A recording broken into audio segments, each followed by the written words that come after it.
नमस्कार आदाब दोस्तों, मैं हूं फराज चौधरी। आप देख रहे हैं इंडिया फायर न्यूज़। आज की वीडियो में मैं आपको बताने वाला हूं किसान आंदोलन पर शुरू से ही आरोप लगाया गया था कि इस आंदोलन में सिर्फ पंजाब और हरियाणा के ही किसान मौजूद हैं। आखिर और राज्य के किसान क्यों इस आंदोलन में नहीं जुड़ पा रहे हैं, क्यों इस आंदोलन में वो हिस्सा नहीं ले रहे हैं। तो आज मैं आपकी ये सारी मिसअंडरस्टैंडिंग, ये सारी जो आपकी गलत फहमियाँ वो क्लियर कर दूंगा। पूरी की आपको क्लियर खबर बताऊंगा, मगर उससे पहले आपसे एक अपील है कि आपको एक खबर अगर पसंद आए तो इसे आगे शेयर जरूर कीजिएगा, लाइक कीजिएगा वीडियो को और हमारे चैनल इंडिया फायर न्यूज़ को सब्सक्राइब करके बेल का आइकन दबाइएगा ताकि आपको आगे की सारी अपडेट्स मिलती रहें। तो शुरुआत करते हैं। आपकी स्क्रीन पर खबर है, 7 बड़े राज्यों के किसान चाहकर भी दिल्ली नहीं जा पा रहे, कोरोना संकट के कारण ट्रांसपोर्टेशन की भी कमी। यहाँ आपको शायद हेडलाइन से ही पता लग गया होगा, आपने मन में खबर भी बना ली होगी कि ट्रांसपोर्टेशन की कमी है, कोरोना की वजह से किसान शायद नहीं आ रहे होंगे। तो ये आपकी अभी भी अधूरी खबर है, मैं आपको पूरी जानकारी दूंगा, ध्यान से सुनिएगा। तो लगभग यहाँ जो मैं बात करने वाला हूँ वो होगी यूपी, राजस्थान, महाराष्ट्र, गुजरात, बिहार, छत्तीसगढ़ और झारखंड के किसानों की कि आखिर इन राज्य के किसान अब तक आंदोलन में क्यों नहीं जुड़ पाए हैं। हालांकि उत्तर प्रदेश के कुछ किसान हैं जो गाजीपुर बॉर्डर पर बैठे हैं, दिल्ली यूपी बॉर्डर पर, महाराष्ट्र से भी कुछ किसान हैं, लगभग हर राज्य से किसान आए हैं दिल्ली की तरफ। मगर जो मुख्य तौर पर आप देखेंगे आंदोलन में वो पंजाब और हरियाणा के ही आपको किसान दिखाई देंगे। साथ में मैं आपको अब बताता हूं कि आखिर क्यों इन राज्यों के किसान अब तक आंदोलन में अपनी शिरकत नहीं कर पाए हैं। तो शुरुआत करते हैं राजस्थान से। राजस्थान के किसानों का, संगठनों का यह भी कहना है कि अभी हम रणनीति बनाएंगे। हालांकि आपको याद है राजस्थान बॉर्डर पर भी कई किलोमीटर लंबा टेंट लगा हुआ है किसान आंदोलन का, वहां पर भी राजस्थान के किसान आंदोलन कर रहे हैं। राजस्थान किसान महापंचायत के अध्यक्ष हैं रामपाल जाट, वो कहते हैं दिल्ली में फिलहाल बातचीत चल रही है, हम उसके आधार पर आगे की रणनीति बनाएंगे। जबकि बिहार के प्रगतिशील किसान नेता गौतम कुमार का कहना है निजी मंडी के खुलने की स्थिति में प्रतिस्पर्धा बढ़ेगी तो मूल्य ज़रूर मिलेगा। सरकार को एक गारंटी ज़रूर देनी चाहिए कि एमएसपी से कम कीमत पर खरीद करने वाले व्यापारियों को दंडित किया जाए।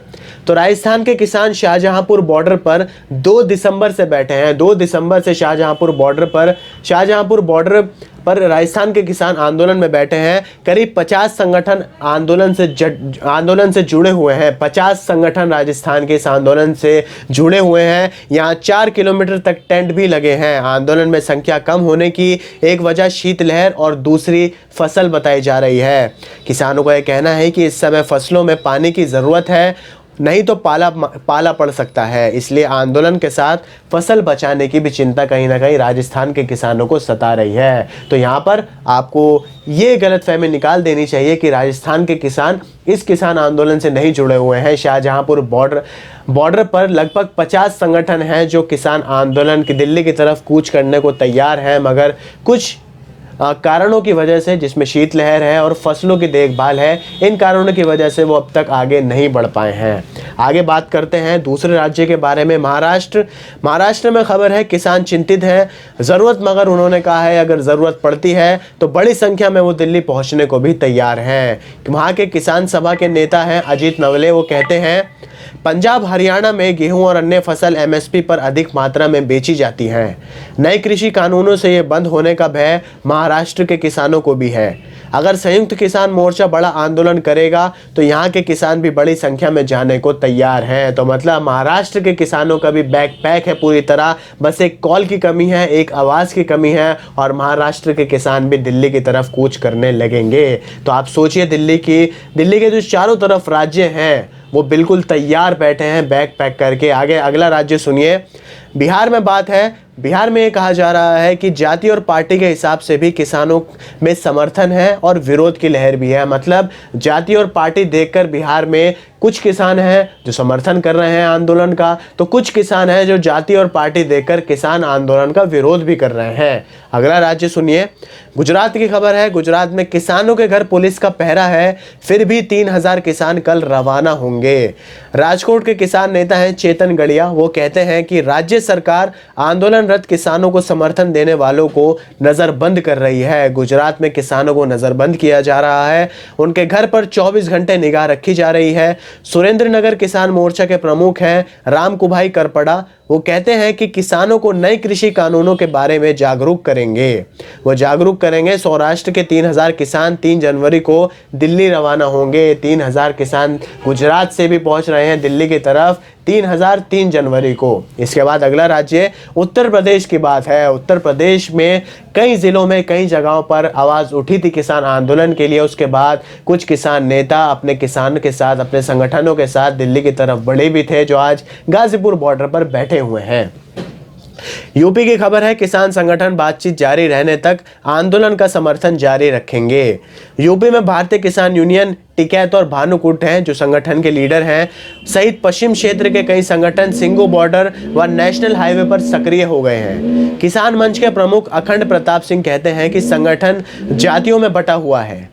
पश्चिमी क्षेत्र को छोड़ दें तो अन्य क्षेत्रों के किसानों के पास प्रभावशील नेतृत्व है ही नहीं है। मतलब कोई लीडर ही नहीं है, कोई विजन ही नहीं है, अगर सिर्फ पश्चिमी उत्तर प्रदेश को छोड़ दिया जाए। ये भी बात ज़रूरी है कि गाजीपुर बॉर्डर पर जो उत्तर प्रदेश के किसान बैठे हैं उसमें ज़्यादातर संख्या सिर्फ पश्चिमी उत्तर प्रदेश के किसानों की है।